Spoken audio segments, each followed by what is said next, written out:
Custo de vida, emprego e desemprego, cesta básica, tarifas públicas, salário mínimo. Agora, na Brasil Atual, a análise do DIEESE. E nós vamos conversar agora com a diretora adjunta do DIEESE, Patrícia Pelatieri. Bom dia, Patrícia. Bom dia, Glauco, tudo bem? Tudo certo. Patrícia, o que não está certo é o mercado de trabalho brasileiro, né? O país chegou agora ao agora não, né? Há pouco, ao quarto trimestre de 2021 com uma proporção recorde de desemprego de longo prazo, segundo o levantamento do Instituto de Pesquisa Econômica Aplicada, IPEA. Mais de 30% dos cerca de 12 milhões e 100 mil desempregados estavam em busca de uma vaga há 2 anos ou mais, que é o maior percentual de pessoas nessa situação na série histórica que foi iniciada em 2012. O que esse dado mostra a respeito da situação atual do mercado de trabalho, Patrícia?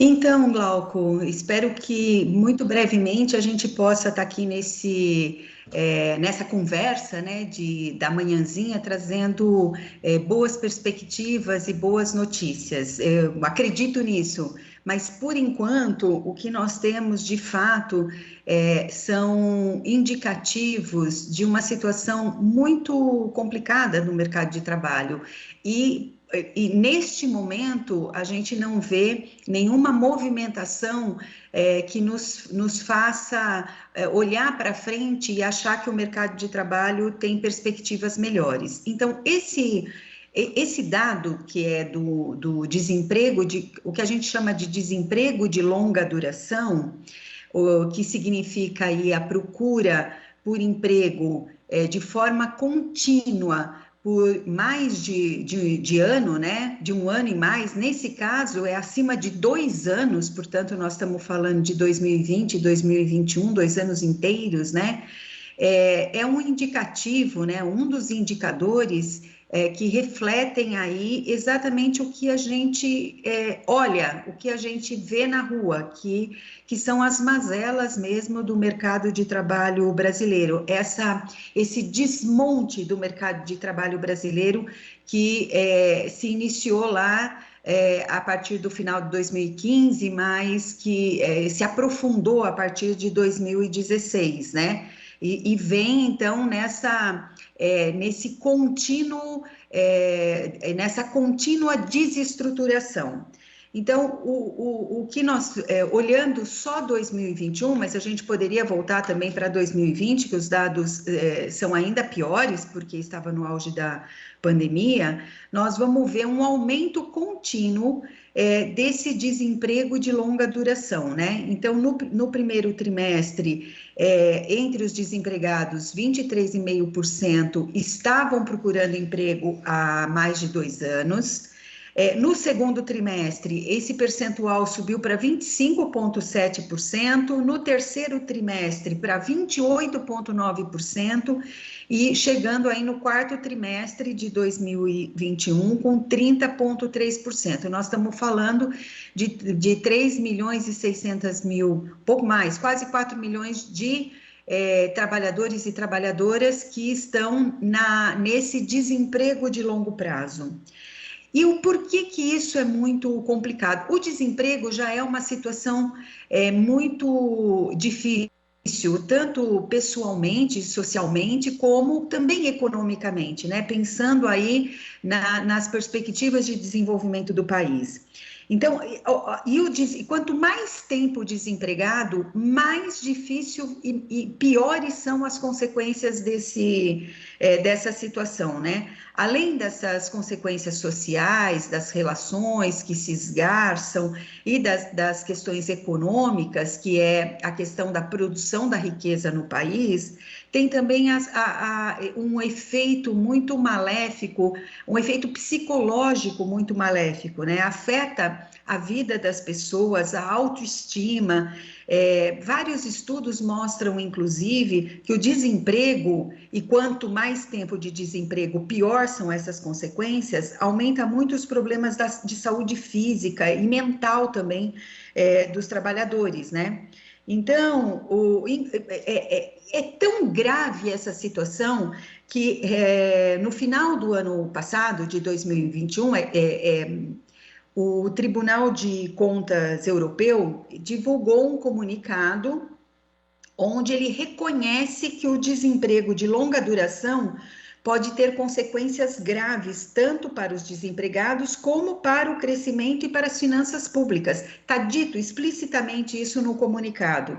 E os auditores lá do Tribunal de Contas Europeu, eles recomendam que a Comissão Europeia insista para os Estados-membros utilizarem abordagens individualizadas para ajudar os desempregados de longo tempo, né, de longa duração, e utilizem o Fundo Social Europeu para isso. E recomendam que a comissão avalie a eficácia das medidas adotadas, porque viram que precisa de medidas diretamente voltadas para o desemprego de uma maneira geral, mas um olhar mais atento para o desemprego de longo prazo. Né? Então, segundo os últimos dados aí, disponíveis, né, se a gente pensar em termos de mundo, nós temos aí 15 milhões de desempregados na União Europeia e 5 milhões de desempregados de longa duração. Veja, em toda a União Europeia, e nós estamos falando no Brasil, nós estamos quase 4 milhões de desempregados de longa duração, sem nenhuma mobilização nesse sentido, né, de políticas voltadas para a inclusão desses trabalhadoras e trabalhadores, né? Essa preocupação do Tribunal de Contas da União Europeia, ela faz muito sentido, porque vamos lá, se a gente pudesse elencar as consequências desse desemprego, quanto mais tempo fora do mercado, maior a probabilidade da perda das habilidades, da desatualização profissional, ou seja, mais difícil para voltar para o mercado de trabalho, mais difícil para se conseguir a inserção desse trabalhador, dessa trabalhadora. O potencial de crescimento da economia se reduz grandemente quando você desperdiça, né, toda essa capacidade humana. A gente olha e vê que a desocupação entre os jovens, ela historicamente, ela é muito maior do que a dos demais, né? Mas ela chega aqui em 2021 com o dobro, né, de taxa de desemprego, e isso traz uma preocupação adicional, porque esses jovens estão tendo o que nós chamamos de uma desvantagem duradoura. Ou seja, nos primeiros anos da vida profissional, o treinamento, eles definem o desenvolvimento profissional, o desenvolvimento de carreira.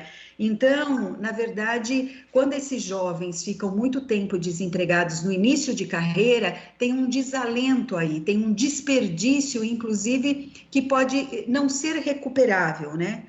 E mais uma consequência enorme é o aumento das desigualdades que já são existentes no país, né? Desigualdade quando a gente olha para sexo e para cor, né? Para gênero e para cor, quando as mulheres são maioria nesses desempregados de longa duração e os negros também. Então, você vai na contramão do que é a igualdade de oportunidades que a gente defende.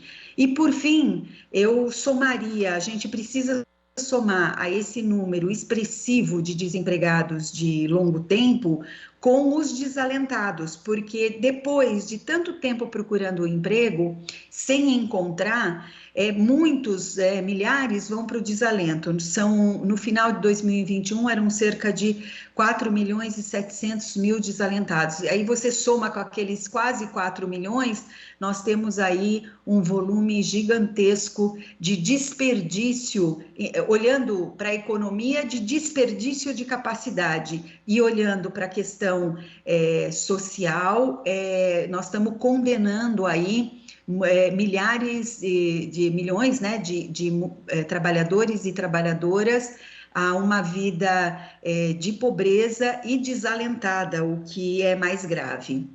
Para concluir mesmo, Glauco, se você me permite, eu sei que passei um pouco do tempo, o que é muito preocupante é que não existe hoje nenhuma proposta efetiva para gerar emprego e renda no geral, mas muito menos para esses desempregados de longa duração, né? Pelo contrário, o governo federal insiste em, a todo momento, enviar propostas de maior flexibilização, de ataque aos direitos dos trabalhadores e trabalhadoras, que vai na contramão do que é a necessidade real, né?